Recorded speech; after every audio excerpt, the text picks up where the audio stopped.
This game can introduce itself. There aren't many Nintendo games that can do that. Zombie Hunter. Let's play Zombie Hunter. But first, let's take a look at the story.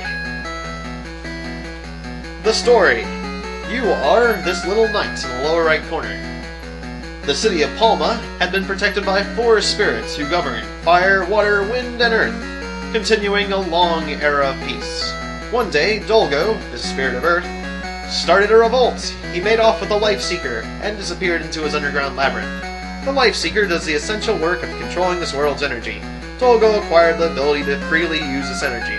Meanwhile, the people of Palma began to lose their souls, and the city was filled with sadness and pain.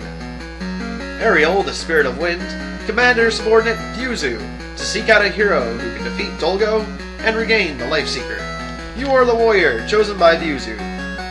To defeat Dolgo, you set off on a journey into the underground labyrinth. Zombie Hunter, let's begin! You are standing at the edge of a forest. Come, the journey is beginning. But before we begin that journey, let's don our helmet and equip our shield. There, now we have 7 defense instead of 5. This is a Gargo, the weakest opponent in the game. He takes 1 hit and deals very little damage. This is a Daruken. He's a bit tougher. He takes a couple hits and will deal considerably more damage to me if I... Ow! Well, there's considerably more damage. What was that, like 3 points? It's a lot more than 1. If an enemy leaves the screen, they will flee. Gargo has fled the scene. Enemies will occasionally drop chests, which contain random items. Also, a very unique feature about this game is that there is no penalty for touching monsters. Monsters can only harm you in this game by shooting you. All monsters shoot. There's no such thing as a melee monster in this game, whatsoever. Also, another important thing to know is that enemies may only have 1 projectile in the screen at a time. And later in the game, or at least, well, not too far in the game, but tougher monsters can have 1 projectile per monster. But these early monsters just have 1 projectile per, or 1 projectile on the screen at a time at all. And because of this little fact, because of this little rule, you can take advantage of this bit of physics, or you can take advantage of the enemy's attack method of having 1 projectile on the screen at a time by enticing your opponent to shoot in directions that will keep the projectile on the screen. For example, if the skull arm shoots at the ground, his projectile disappears rather quickly. He's ready to fire again. If I get him to shoot in the air, his projectile goes floating off the screen, and then he's defenseless. Keep this in mind to win your battles. Also, because the opponent can have 1 projectile on the screen at a time, if his projectile disappears and he's ready to fire again, and you're at point blank range with him, he can fire at an extremely high rate of fire. In other words, if you're touching an enemy, and the enemy's ready to fire, he can fire repeatedly and sap your health in just a few seconds. Now, one reason I'm running away from these Gaions, these jellyfish, is because I fear them. I fear them greatly. They are incredible opponents. Each of them could have their own projectile. They fly. There's 3 of them. Also, I just don't like jellyfish. They only take 1 damage when I hit them, and they deal an incredible amount of damage when they hit me.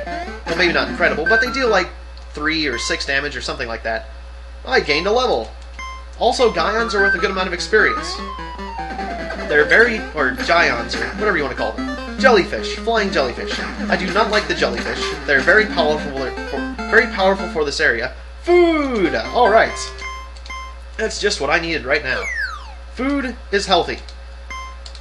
Healing items give random amounts of health. Well, not entirely random. Random within a certain band. Like, food can give you anywhere from like 10 health to 30-something health. Something like that. Anywhere from 10 to 30 health. Also, monsters give random items. Random treasures. Well, random treasures based on their power level. In other words, weak enemies will give weaker items, and more powerful enemies will give more powerful items, but it's not like each individual encounter has, or each individual enemy has a particular item that they always give.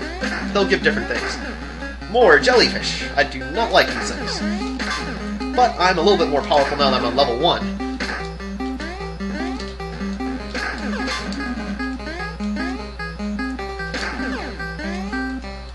Had a bit of a lag there.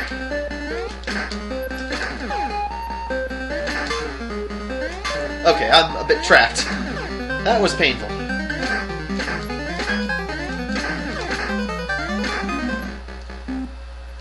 Time to eat some food. 15 health.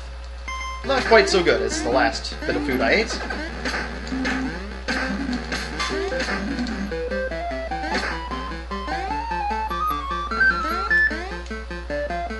I'll let that one go.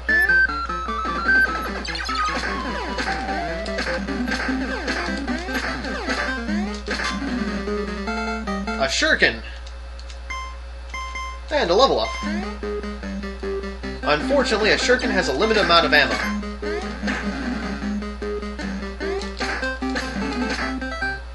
So, I'm only going to use a shuriken when I meet these guys. A shuriken is more powerful than the sword. A lot more powerful. And you can throw it. Well, the shuriken's a lot more powerful than a sword, one. It's a Baru! Baru can be kind of painful. Although, since they're ground opponents, I don't fear them quite as much as jellyfish. Flame magic. Flame magic can be useful for certain situations, as it runs along the ground. And as I can see, it's reasonably powerful as well. Seems like it's more powerful than my sword, at least.